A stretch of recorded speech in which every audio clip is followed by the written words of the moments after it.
तन समर्पित मन समर्पित और यह जीवन समर्पित। चाहता हूँ देश की धरती तुझे कुछ और भी दूँ, पर क्या करूँ मेरे पास तो कुछ है ही नहीं तुझे देने के लिए। कोशिश कर रहा हूँ कि पहले कुछ ले लूँ और उसके बाद तेरे बारे में सोचूं कि तुझे क्या दूँ। तो चलिए दोस्तों, करियर प्लानेट यूट्यूब चैनल पर आपका स्वागत है और आज से हम स्टार्ट करने वाले हैं मात्र 24 घंटा में संपूर्ण जीएस की तैयारी कैसे करें। जी हाँ, आप सही सुन रहे हैं कि 24 घंटा के अंतर्गत हम सभी सेक्शन को देखने वाले हैं। ये मजाक मत समझिए, ये आज का पहला लेक्चर है। बहुत सारे लोगों को मजाक लग रहा है, तो आधुनिक भारत हम स्टार्ट कर रहे हैं। इसके साथ साथ बायोलॉजी का भी लेक्चर स्टार्ट कर रहे हैं, जो आपको एक बेहतर यानी अलग अंदाज में आपको देखने को मिल जाएगा। और ये प्रत्येक लेक्चर 15 मिनट का होगा, 15 मिनट से ज़्यादा का लेक्चर नहीं होगा, क्योंकि यदि हम 3 घंटा का एक लेक्चर बनाएंगे तो आपको रिवीजन में भी दिक्कत होगा। और मैं नहीं चाहता हूं कि रिवीजन में किसी प्रकार के कोई दिक्कत हो, क्योंकि छोटा लेक्चर रहेगा तो आप आराम से स्पीड को दोगुना करके आराम से देख सकते हैं। और इसी को स्मार्ट पढ़ाई भी बोला जाता है। और ऐसा नहीं कि 4 घंटा 5 घंटा के एगो वीडियो बना दीजिए और उसी में लगे रहिए दिन रात। आँख को भी कष्ट होगा और हाथ को भी कष्ट होगा। तो यहाँ पे अभी सबसे पहले हम क्या देखने क्या वाले हैं, यहाँ पर सबसे पहले देखिए यहाँ पे हम लोग देखेंगे। इसमें पहला जो चैप्टर होगा, पहला चैप्टर यहाँ पे क्या है कि उत्तर मुगल काल के बारे में भी हम जानेंगे। उत्तर मुगल काल के बाद बंगाल के बारे में जानेंगे। और इसमें टोटल 2 लेक्चर होंगे, अर्थात पहला चैप्टर में 2 लेक्चर होगा। दूसरा चैप्टर ईस्ट इंडिया कंपनी और उसकी नीतियाँ में भी 2 लेक्चर होगा। धर्म सुधार आंदोलन, किसान आंदोलन और मजदूर आंदोलन, इसमें भी 2 लेक्चर होगा। प्रेस तथा स्वतंत्रता का प्रेस तथा शिक्षा के स्वतंत्रता तथा इसका विकास, इसमें केवल एक लेक्चर में हम लोग कंप्लीट कर लेंगे। और ये जो 1857 से 1947 तक के बीच का काल है, इसके बारे में हम 3 लेक्चर देखेंगे। और इस प्रकार से टोटल 10 लेक्चर में इसको हम कंप्लीट करने वाले हैं। 10 लेक्चर कहने का मतलब हो गया कि एक लेक्चर 15 मिनट का, अर्थात इंटू 10 करेंगे तो कितना हो जाएगा 150 मिनट। और 150 मिनट का मतलब होता है 2 घंटा और 30 मिनट, मतलब 2.5 घंटे में हम टोटल का टोटल क्या करने वाले हैं, उत्तर मुगल काल। और देखिए हम किस प्रकार से करवाते हैं। तो चलिए स्टार्ट करते हैं। लेकिन स्टार्ट करने से पहले कुछ चीज़ें और जान लीजिए। आप यदि फेसबुक चलाते हैं अपने मोबाइल में तो निश्चित रूप से कैरियर प्लान हाँ, एक बात और याद रखना है, यहाँ पे कैरियर का जो है ना CAR TRIPPLER स्पेलिंग निश्चित देख लेंगे। फेसबुक ग्रुप को ज्वाइन कीजिए। और यदि आप टेलीग्राम यूज करते हैं तो टेलीग्राम में सर्च कीजिए द करियर प्लानेट। और यूट्यूब पर तो हैं, यूट्यूब पर द करियर प्लानेट सर्च करके आप चैनल पर जा सकते हैं। और हाँ, मैं आपको इस चैनल को शेयर करने के लिए नहीं बोलूँगा, लाइक करने के लिए नहीं बोलूँगा। बस एक ही बात बोलूँगा कि इस चैनल को प्लीज़ सब्सक्राइब कर लीजिए। कहीं कहीं किसी को नहीं भेजना है, उंगली को भी दिक्कत होता है, भेजने में दर्द होने लगता है चलाने से, वो नहीं करना है। बस क्या कीजिए, नीचे में यहाँ पे एक रेड कलर का बटन होगा, उस पर लिखा हुआ सब्सक्राइब, उसको सब्सक्राइब कर लीजिए। होता क्या है कि मेहनत थोड़ी सी लगती है, और ऐसा नहीं कि इसमें करोड़ रुपया मिल रहा है। अभी इस चैनल पर 150 सब्सक्राइबर है और हम दिन में 25 बार नहीं 100 बार देखते हैं कि कितना सब्सक्राइबर बढ़ा है, तो एक उत्साह बन जाता है। तो दोस्तों, तो वही बात बोल रहे हैं कि निश्चित रूप से आप मेरे हौसला को बढ़ाइए, मैं आपके हौसला को बढ़ाऊंगा। तो हम और भी बहुत सारे, मेरे मैन में बहुत सारे चीज़ें हैं जो आप लोग के लिए बहुत ही अनबिलीवेबल चीज़ होगा। तो यदि मेरा हौसला बुलंद रहेगा तभी तो आएगा, और हम खुद कमज़ोर पड़ जाएंगे तो फिर कहाँ से लेके आ पाएंगे। इसीलिए मेरे हौसला को बुलंद करने के लिए निश्चित रूप से आप चैनल को सब्सक्राइब कर दीजिए। और यदि आपके उंगली में पावर है तो कम से कम 3 लोग को, एक आदमी भेजिएगा तो बहुत ही मेरे ऊपर मेहरबानी हो जाएगी।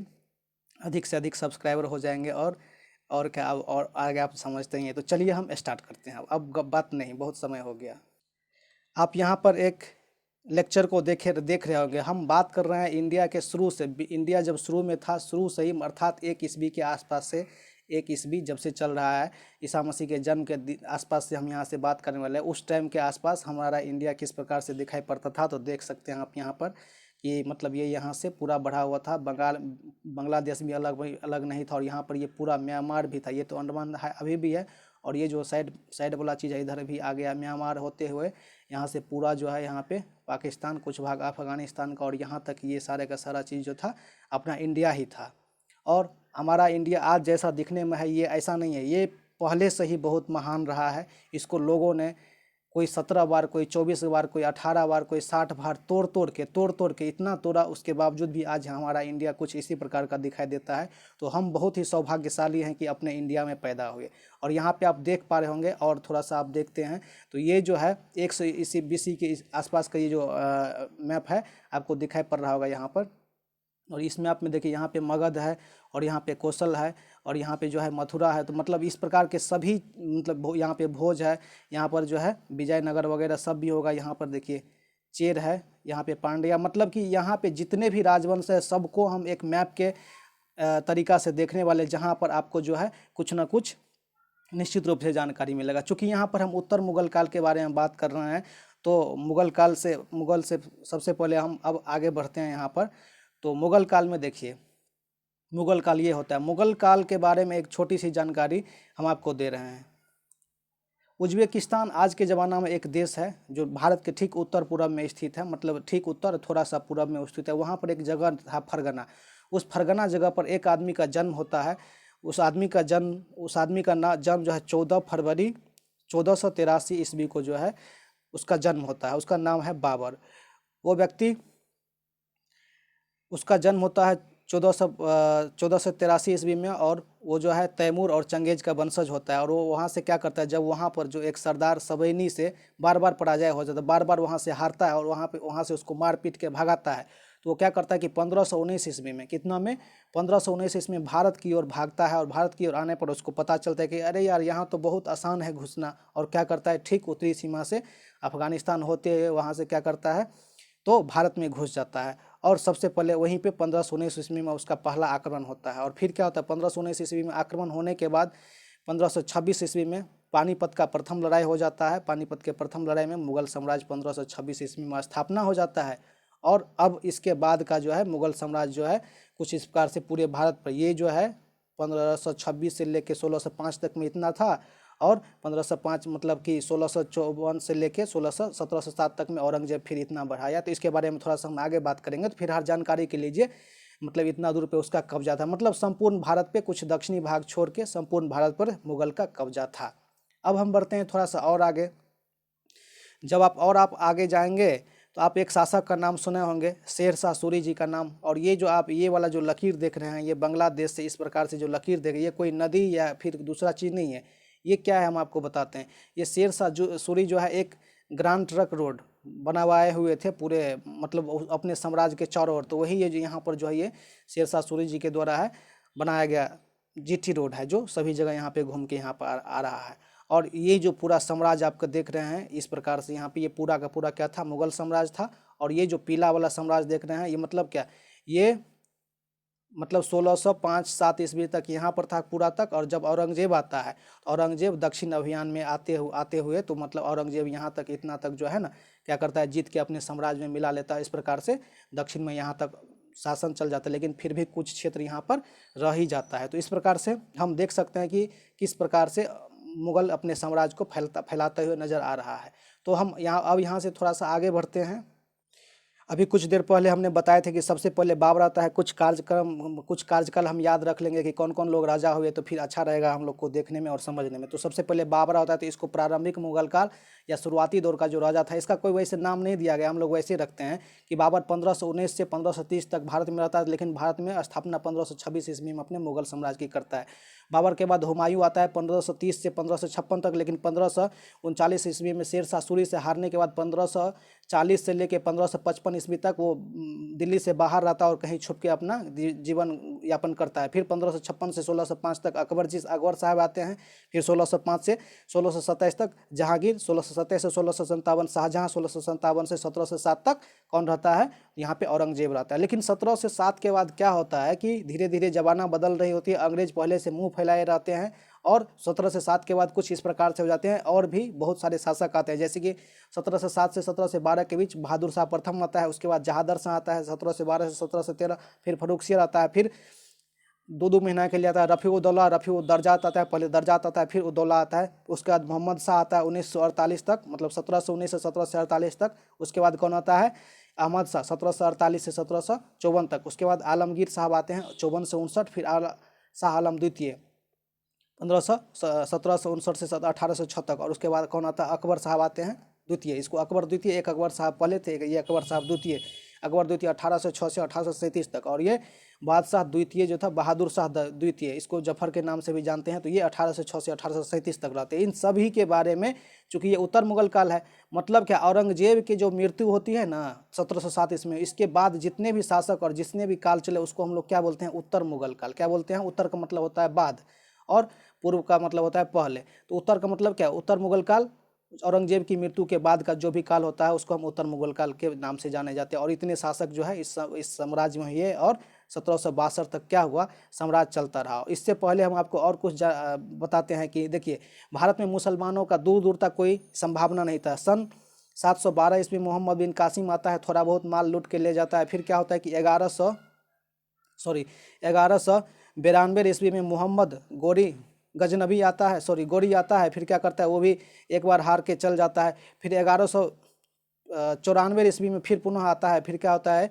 कि 1194 में आने के बाद जो है भारत पे थोड़ा बहुत मुस्लिम का आधिपत्य जल जाता है, और वहाँ से लूट के तो ले जाता है, लेकिन वहाँ पे मुस्लिम प्रभुत्व छोड़ देता है। कुल मिला के बात यह है कि 1192 ईस्वी से लेके 1862 ईस्वी तक, 1862 ईस्वी तक जो है, 1862 तक मुसलमानों का शासन रहा। कब से कब तक, 1192 से लेके 1862 ईस्वी तक, बहादुर शाह मोहम्मद गोरी से लेके बहादुर शाह जफर तक इसका शासन रहा। फिर क्या हुआ कि 1862 तक अंग्रेज मुंह फैलाए बैठा था। 1862 से लेके कब तक, 1897 नहीं बोलिए, 1862 से लेके कब तक, 1947 तक अंग्रेज शासन किया। और भारतीयों को लगातार एक लंबे समय तक, जो यहाँ का मूल निवासी था, हम लोग यहाँ के मूल निवासी थे, इसके शासन हाथ में कभी भी तकरीबन 1500 साल तक शासन आया ही नहीं।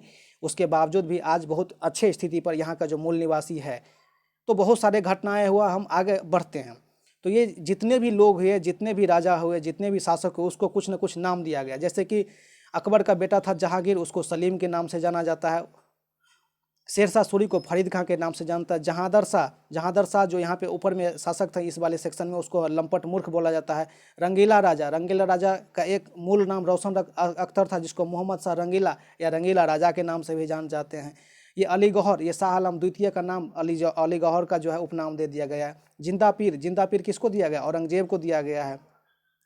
शाह बेखबर, ये किसका नाम है, शाह बेखबर मोहम्मद शाह प्रथम, इसका एक और नाम है शाह आलम प्रथम। एक शासक और थे जिसका नाम था फर्रुख शेर, इसका घिरनीत कायर के नाम से जाने जाते हैं। और आलमगीर द्वितीय को अजीजुद्दीन के नाम से जाने जाते हैं। और ये जफर साहब है, ये जफर नहीं लिखा हुआ, यहाँ पे जफर लिखा हुआ है। ये बहादुर शाह द्वितीय को जफर साहब के नाम से जाना जाते, क्यों, क्योंकि ये जफर के नाम से जितने भी कविता लिखते थे जफर के नाम से लिखते थे, इसीलिए इसका उपनाम। तो इसको भी पूछ लेना, लिख लेना है। कहीं कहीं क्या होता है, बहुत सारे जगहों पर ये ऐसा पूछ दिया जाता है कि ये किसको, इससे किसको निरूपित किया जाए। जैसे कि जिंदा पीर कई बार पूछा जा चुका है। तो इसको आप लोग क्या करेंगे, स्क्रीनशॉट ले लेंगे। स्क्रीनशॉट लेने के बाद पहले लेक्चर देखेंगे, उसके बाद इसको जो है आगे बढ़ाएंगे। तो अब हम यहाँ पे बात करते हैं सबसे पहले बहादुर शाह प्रथम के बारे में।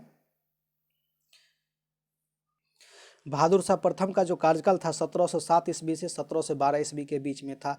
होता ही क्या है, बात क्या होता है कि 3 मार्च 1707 ईस्वी को औरंगजेब का मृत्यु हो जाता है, जिसके बाद के काल को अभी हमने बताया था कि उत्तर मुगल काल बोला जाता है। उस समय में अहमदनगर महाराष्ट्र में उसका मृत्यु होता है। और उस समय में जो पूरा भारत में मुगल का साम्राज्य था 21 सूबा में बटा हुआ था। और ये जो व्यक्ति था, ये जिस व्यक्ति के बारे में आप बात कर रहे हैं, वो 3-4 सूबा का क्या था, तो 3-4 सूबा का सूबेदार था। कहाँ कहाँ का था, और इसका एक नाम और है बहादुर शाह प्रथम का, इसको मुअज्जम भी बोला जाता है, शाह बेखबर भी बोला जाता है। उसके बाद क्या बोला जाता है,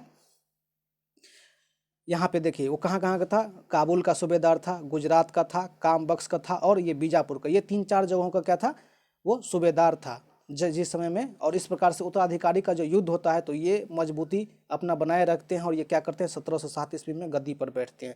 और जिस समय 1707 ईस्वी में ये गद्दी पर बैठते हैं, ये बुढ़ापा के कगार पर होते हैं, अर्थात 63 वर्ष की उम्र में वह शासक बनते हैं।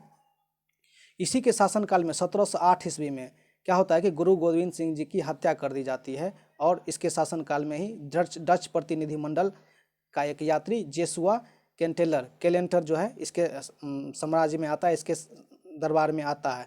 और ये एक कमज़ोर, चूँकि बहादुर औरंगजेब के जैसे जैसे औरंगजेब का समय, मरने का समय बीतता गया, मुगल कमज़ोर होते गया। और इसके समय में जो है मराठा को दक्कन एक क्षेत्र किसके था, तो मुगल के साम्राज्य में था। तो वहाँ पे सरदेशमुखी कर दिया जाता था। सरदेशमुखी और चौथ कर, ये दोनों कर मराठा के द्वारा अपने पड़ोसी जो है पड़ोसी शासक पे लगाया जाता था उसको सुरक्षा प्रदान करने के लिए। तो चौथ कर सरदेशमुखी कर देना शुरू किया। कौन? तो यहाँ पे बहादुर शाह प्रथम। तो बहादुर शाह प्रथम की इतनी जानकारी आप इसका जो है निश्चित रूप से। नेक्स्ट है जहांदर शाह। जहांदर शाह को हम क्या बोलते हैं? लंपट मूर्ख भी बोलते हैं। और इसमें इसके शासनकाल में क्या होता है? इसके शासनकाल में क्या होता है कि ये जुल्फ़िकार खां के सहयोग से जो है शासक बनते हैं और ये कमज़ोर शासक सिद्ध होते हैं। और ये क्या करते हैं? ये इतने कमज़ोर होते हैं कि मराठा को दक्षिण में था चौथ और सरदेशमुखी कर दोनों कर देना शुरू किया। लेकिन इसमें एक बात क्या रखा कि ये चौथ और सरदेशी दोनों जो कर है उसका वसूली कौन करेगा? मुगल करेगा। और कर किसको देगा? मराठा को देगा। ये बात बोला और बदले में उसका संरक्षण प्राप्त करता है। और 11 फरवरी 1713 ईस्वी को बात क्या होता है कि सैयद बंधु, जिसको इतिहास में किंग मेकर के नाम से जाना जाता है, क्या होता है कि 11 फरवरी 1713 ईस्वी को सैयद बंधुओं जो है फर्रुखसियर को उकसाता है और फर्रुखसियर क्या करता है? इस जहांदर शाह को ख़त्म कर देता है। और इस प्रकार से 1713 ईस्वी में कौन बनता है? 1713 ईस्वी में फर्रुखसियर जो है शासक बनता है और 1713 से 1719 ईस्वी तक क्या करता है? शासन गद्दी पर बैठता है। और सैयद बंधुओं के सहयोग से क्या आता है? फर्रुखसियर शासक बनता है और सैयद बंधुओं को जो है किंग मेकर के नाम से जाने जाते हैं। इसके नीचे में अभी और बात करेंगे। तो जैसे ही जैसे ही फर्रुखसियर गद्दी पर बैठता है तो जजिया कर सबसे पहले समाप्त कर देता है। और 1716 ईस्वी में इन्होंने बंदा बहादुर की हत्या की। अभी कुछ देर पहले हमने देखे थे कि गुरु गोविंद सिंह की हत्या हो गई थी। किसके शासनकाल में? तो इनके शासनकाल, बहादुर शाह प्रथम के शासनकाल में। और इन्होंने किसने? फर्रुखसियर ने यहाँ पे इसको जो है राजा जयसिंह को सवाई का जो है उपाधि दिया, सवाई का उपाधि दिया। और एक बात और, एक मिनट, यहाँ पर जो ये जहांदर शाह था, अब मिर्जा राजा जयसिंह को मिर्जा राजा भी बोलते हैं, सवाई भी बोलते हैं। तो यहाँ पे जो है जयसिंह को मिर्जा का खिताब जहांदर शाह, जिसको लंपट मूर्ख बोलते हैं, और सवाई का उपाधि किसने दिया था? तो फर्रुखसियर बोलते हैं सवाई का उपाधि। और 1717 ईस्वी में क्या बात होता है? इन सारी घटनाओं के बाद अंग्रेज का एक दूत मंडल जॉन सरमन के नेतृत्व में, जिसका नेतृत्व करते रहता है, जिसके साथ में एक डॉक्टर विलियम हैमिल्टन भी थे, वो क्या करते हैं कि फर्रुखसियर के दरबार में आते हैं। ठीक उसी समय क्या होता है कि फर्रुखसियर एक गढ़ है, बहुत ही खतरनाक बीमारी से जूझ रहे होते हैं। तो डॉक्टर साहब क्या करते हैं कि उसको कुछ दवा वगैरह देते हैं और ठीक हो जाते हैं। इससे खुश होकर क्या होता है कि ईस्ट इंडिया कंपनी को फर्रुखसियर बहुत ही कम पैसा लेकर बंगाल में क्या करता है? व्यापार करने की भयंकर छूट प्रदान कर देती है। इसी को इतिहास में सुनहरा फरमान या गोल्डन चांस के नाम से जाना जाता है। इसी को हम और नाम से ईस्ट इंडिया कंपनी का मैग्ना कार्टा, यहीं से कहीं ना कहीं होल मिलता है जहां से अंग्रेज व्यापार करना प्रारंभ करते हैं। अगला जो है किंग मेकर के बारे में हम लोग देखने वाले हैं कि किंग मेकर किस प्रकार से किंग बनाता था। तो जिस समय में औरंगजेब का मृत्यु हुआ, उस समय में ठीक उसी समय मृत्यु के ठीक बाद अमीर, जैसे कि आज के ज़माना में जो लोग जिनके पास पैसे होते हैं उनका बात चलता है सभी जगह, तो उस टाइम में भी अंग्रेज अमीर का जो कुछ गुट होता है, जैसे कि ईरान से कुछ अमीर आए थे, तुरानी था, हिंदुस्तानी गुट का था, वो क्या थे? सभी के सभी लोग मुगल दरबार में सक्रिय थे। और सक्रिय रहने से मतलब रहते थे, आते जाते थे और देखते थे मौका का फुताने उठाने के लिए। उसी में से एक अमीर थे हिंदुस्तानी गुट का। यहाँ पर जो हिंदुस्तानी गुट है, हिंदुस्तानी गुट का एक अमीर था जिसको सैयद बंधु के नाम से बोला जाता है, अब्दुल्ला खान और हुसैन अली खान। तो इन्हीं दोनों भाइयों को सैयद बंधु, और सैयद बंधु को ही क्या बोला जाता है? तो किंग मेकर बोला जाता है। तो यही दोनों अमीर हिंदुस्तानी गुट के थे जिसको शासक निर्माता किंग मेकर के नाम से जाना जाता है। इन्होंने 3-4 आदमियों को शासक बनाया था। सबसे पहले फर्रुखसियर को, रफ़ी उद दर्जात को, रफ़ी उद दौला को और मोहम्मद शाह रंगीला को। तो इन चारों लोग को क्या करता है? इन्होंने क्या किया? तो शासक बनाया। अब हम नेक्स्ट आगे बढ़ते हैं। मोहम्मद शाह रंगीला, इससे पहले 2 शासक और आते हैं, रफ़ी उद दर्जात और रफ़ी उद दौला। उन दोनों को क्या करता है कि इन्होंने सैयद बंधु ने मौत के घाट उतार देते हैं। और चूंकि वो लोग अयोग्य थे, और वहाँ पे उसके स्थान पर मोहम्मद शाह रंगीला को या मोहम्मद शाह को यहाँ पर बैठा जाते हैं, जो 1719 से 1748 ईस्वी तक जो है शासन का बागडोर अपने हाथों में लेकर संभालते हैं। तो सबसे पहले क्या होता है कि सैयद बंधु के सहयोग से शासक बनता है। तो इसको तो देखा रहता है कि रफ़ी उद दौला और क्या कहते हैं कि फर्रुखसियर को इन्होंने गद्दी से उतार फेंका है। तो ये तुरंत क्या करता है कि सैयद बंधुओं का अंत करवा देते हैं। किससे? तुरानी दल से। और ये सैयद बंधु किससे थे? हिंदुस्तानी गुट के धनी थे। और ये तुरानी दल के धनी कौन थे? निजाम मुल्क या चिकनलीज खां। इन्होंने क्या किया? इनके मदद से तुरंत जो है इन दोनों भाइयों को, सैयद बंधुओं को ख़त्म करवा दिया, मरवा दिया, और इस प्रकार से पूरा स्वतंत्र हो गया और लंबे समय तक जो है शासन किया। इसके समय में, किसके समय, मोहम्मद शाह रंगीला के समय में, चूंकि ये धीरे धीरे कमज़ोर शासक हो चुके थे, तो दूर दराज में जो भी था या अड़ोसी पड़ोसी में जहाँ का जो है नवाब थोड़ा सा दबंग था, वो क्या किया, धीरे धीरे अपने प्रदेश को स्वतंत्र करने लगा। जैसे कि 1724 ईस्वी में हैदराबाद, यही निजाम उल जिन्होंने सैयद बंधुओं को मौत के घाट उतारा था, अंत कर दिया था, तुरानी दल का नेता था, क्या किया, 1724 ईस्वी में हैदराबाद को अलग कर लिया, उससे स्वतंत्र हो गया, नवाब को कोई नजराना भेजना बंद कर दिया। 1722 ईस्वी में अवध खुद जो है स्वतंत्र हो गया, किसके नेतृत्व में, तो शहादत खां के नेतृत्व में। और ये करमनाशा नदी, ये जो बक्सर के पास में है, करमनाशा से लेकर कनौज हरियाणा तक के बीच के क्षेत्र को हम अवध के नाम से पहले जाने जाते थे। और 1720 में कर्नाटक भी क्या हुआ कि अलग हो गया है। इसके शासक कौन थे, तो सादतुल्ला खान लेकर जो है अलग हुआ था।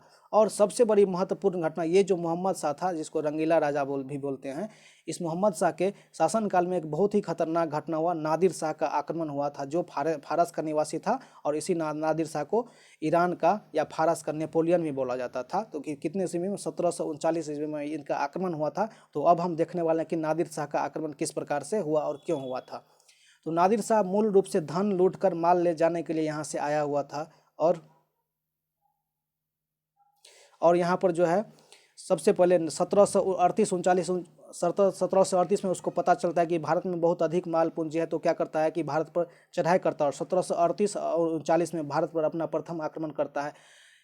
इस आक्रमण को रोकने के लिए मोहम्मद शाह रंगीला राजा, उससे जो स्वतंत्र हो चुका था कुछ राज्य, उसके प्रशासक को भी बुला लिया था, जैसे कि निजामुल को मोहम्मद शाह रंगीला तो शासक था, ये शहादत खां करीमुद्दीन को क्या किया, सेना के साथ भेजा कि जाइए आप इस नादिर शाह का क्या कीजिए, मुकाबला कीजिए। और साथ में ये सारे लोग जो उसके विरुद्ध भी हो गए थे, वो भी थे साथ में। उसके बाद क्या होता है कि 13 फरवरी 1739 को एक युद्ध होता है, जिसका नाम करनाल का युद्ध होता है, जिसमें मुगल बुरी तरह से क्या हुआ कि पराजित हो गया। जिसके परिणाम स्वरूप क्या हुआ कि ये जो चिकनलीज खां को पकड़ लिया, तो ये हाथ पैर जोड़ के किसी तरीका से नादिर शाह को 50 लाख रुपया देकर उसको वापस जनाने के लिए, मतलब कि आप वापस चल जाइए, हम आपको 50 लाख रुपया महाराज से दिलवा देते हैं, ऐसा बात कह के उन्होंने उसको वापस भेजने के लिए राजी तैयार कर लिया। परंतु क्या होता है कि अवध का जो नवाब होता है शहादत खान, जो उससे खुद अलग हो रहा था, वो क्या करता है कि महाराज आप कहाँ भागे रहे हैं, आप तो कुछ लिए ही नहीं यहाँ से, आप क्या कीजिए, दिल्ली में रुकिए, मेहमानबाजी कीजिए और वहाँ पे जो अपार संपत्ति है उसको लूट लीजिए। तो उसको आमंत्रण करता है लूटने के लिए, कौन, शहादत खां। और इस शहादत खां को भी कौन भेजा था, नवाब मोहम्मद शाह जो है ये भी भेजे हुए थे। और ये क्या करते हैं, जब इसको पता चलता है कि अभी और यहाँ पर पैसा रुपया है, धन संपत्ति है, तो क्या करता है कि बिल्कुल 57 दिन दिल्ली में रुक के खूब मारकाट मचाता है। और जब जाने लगता है सब कुछ लूट लाट के, तो अपने साथ में 3-4 चीज़ें ले जाते हैं, जैसे कि मयूर सिंहासन को तख्ते तौस बोला जाता है। इस मयूर सिंहासन को किसने बनाया था, तो बेबादल खां के द्वारा बनाया गया था। उसके बाद कोहिनूर हीरा, जो आज भी उपस्थित है, ये लंदन में रखा हुआ है, कोहिनूर हीरा ले गया। उसके बाद हिंदू संगीत की जो पांडुलिपि होती है ये भी ले गया। ये 3-4 चीज़ यहाँ से ये उठा के लेकर जाता है। और कहाँ चल जाता है, तो फारस में चल जाता है। जब ये फारस जाता है तो ठीक इसका ही एक उत्तराधिकारी होता है अहमद शाह अब्दाली। ठीक है, ये अहमद शाह अब्दाली 1748 ईस्वी से 67 ईस्वी के बीच जो भारत पर कितने बार, 7 बार आक्रमण करता है। और 1747 ईस्वी में जब ये फारस लौटते हैं नादिर शाह, तो इसके किसी तरीक़ा से मृत्यु हो जाती है। और 1748 ईस्वी में इसके मृत्यु के तुरंत बाद अहमद शाह अब्दाली भारत पर क्या करता है, चढ़ाई करता है। और इस बीच 7 बार आक्रमण करता है। और ठीक इसी समय किसका शासन रहता है, इस समय में मोहम्मद शाह का ही शासन रहता है। कब से कब तक था, 1700। अब देखिए यहाँ पे 1761 ईस्वी में पानीपत के तीसरे युद्ध में मराठा की हार हो जाती है। और ये भी किसके शासनकाल में, तो अहमद शाह अब्दाली इसमें जो है पानीपत के तीसरे साइड में, एक साइड कौन थे, अहमद शाह अब्दाली, और एक साइड कौन थे, ये मराठा वादा किए थे मुगल से कि हम आपका साथ देंगे, निश्चित रूप से आप जीतेंगे। और इस समय में मराठा भी अपने शक्ति के पराकाष्ठा पर था, इसका भी धाक चलता था दिल्ली में। इन्होंने भी पूरे भारत पर लगभग कब्जा करने की सपना देख रखा था। अब हम बढ़ते हैं आगे, वीडियो थोड़ा सा लंबा जरूर होगा। अब मोहम्मद शाह के बाद आता है अहमद शाह। ध्यान रखना है, वो था अहमद शाह अब्दाली जो 1747 ईस्वी में भारत पर आक्रमण करता है। अब है मुगल साम्राज्य का राजा अहमद शाह 1748 से 1754 तक शासक बनता है। और इसके शासनकाल में दिल्ली पर 5 बार क्या होता है, दिल्ली पर 5 बार अब्दाली जो है आक्रमण करता है। और ये इतने कमज़ोर थे, मतलब इसके दरबार में आमदनी का कुछ भी स्रोत नहीं था। जो भी दरबारी था धीरे धीरे छोड़कर चुपचाप मुंह छुपा के भाग रहे थे। तो जो भी दरबारी था वो क्या किया, दरबारियों का जो वेतन था, जितना लोटा थाली घर में बर्तन वगैरह था, सबको बेच बाच के जो है दरबारियों का वेतन चुकाते थे। और अंत में इस प्रकार से भी इसका जो है तख्तापलट हो गया 1754 ईस्वी में। उसके बाद बनता है आलमगीर द्वितीय। आलमगीर द्वितीय जो है 1754 से 59 तक रहता है। इसके शासनकाल का सबसे खतरनाक बात कि 23 जून 1757 का प्लासी का युद्ध होता है। ये युद्ध भारतीय इतिहास में एक बहुत ही महत्वपूर्ण स्थान रखती है। उसके बाद आता है शाह आलम द्वितीय। शाह आलम द्वितीय 1759 से 1806 के बीच रहता है। इसके शासनकाल में पानीपत का तीसरा युद्ध हो जाता है। और नेक्स्ट हम देखेंगे, उसके बाद जो है पानीपत का तीसरा युद्ध के बाद बक्सर का युद्ध होता है। बक्सर का युद्ध, उसके बाद इलाहाबाद की दो संधियाँ इसी के शासनकाल में होती है। और दिल्ली पर इसके शासनकाल में, किसके शासनकाल में, तो शाह आलम द्वितीय के शासनकाल में दिल्ली पर किसका पूर्णतः, अंग्रेज का पूर्णतः अधिकार हो जाता है दिल्ली पर। और इस प्रकार से उसके बाद शाह आलम द्वितीय के बाद अकबर द्वितीय आता है। 1806 से 1837 के बीच इसका जो है कार्यकाल रहता है। और ये अंग्रेज के संरक्षण में, अकबर द्वितीय को क्या हुआ कि अंग्रेज अपने हाथों से उनको शासन पे बैठाया, इसको ज़्यादा मेहनत नहीं करना पड़ा। और पेंशन बोला, पेंशन पर पालने वाला ये सुल्तान था या शासक था अकबर द्वितीय। इनका शासनकाल 1806 से 1837 तक। और इसके शासनकाल में क्या हुआ कि मुगल का जो सिक्का चल रहा था, उस सिक्का को अंग्रेज लोग क्या किया, पूर्ण रूप से बंद कर दिया कि जी नहीं, अब आपका कुछ भी नहीं चलेगा, मेरा चलेगा। और जब इसका पेंशन एक समय पर कम कर दिया तो इन्होंने क्या किया, ये राजा राम मोहन राय साहब को क्या किया, लंदन भेजे और बोले कि लंदन के महारानी को आप मेरा वहाँ पे सिफारिश कीजिए, मेरा पैरवी कर दीजिए कि कुछ इस पेंशन से बात नहीं बन रहा है, दाल रोटी नहीं चल रहा है, कुछ पेंशन और बढ़ा दिया जाए। तो इसी काम के लिए इन्होंने क्या किया, राजा राम मोहन राय साहब को क्या किया, लंदन भेजे। लेकिन लंदन भेजने से पहले उनके नाम के पीछे क्या जोड़ दिए, राजा का टाइटल जोड़ दिए थे। तो ये थे अकबर द्वितीय के कारनामे। अब हम आगे बढ़ते हैं और मुगल साम्राज्य का सबसे लास्ट और अंतिम शासक बहादुर शाह जफर साहब के बारे में जानते हैं यहाँ पे। और ये 1837 से लेकर 1862 ईस्वी तक यहाँ पे जो है शासक रहते हैं, लेकिन नाम के लिए शासन रहते हैं, इसके हाथ में कुछ भी रहता नहीं है। और इसके शासनकाल का सबसे ही महत्वपूर्ण बात है कि 1857 का विद्रोह जो है, क्या 1857 का विद्रोह इसके शासनकाल में हुआ। और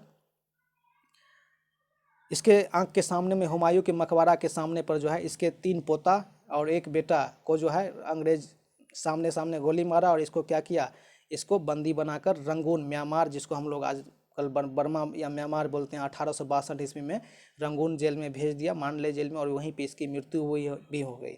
तो इस प्रकार से ये हम लोगों ने उत्तर मुगल काल के बारे में जो है संपूर्ण जानकारी देखे थे। वीडियो 27 मिनट का हो गया था, हमने बोला था कि 15 मिनट का, तो ठीक है, इसको हम सुधार लेंगे। आज के लिए माफ़ी चाहते हैं आप लोग से। कल से फिर से हम लोग जो है इसको टाइम को जो है मैनेज करेंगे और थोड़ा सा फास्ट में करेंगे। तो रखते हैं, फिर से कल मिलते हैं। Okay, bye.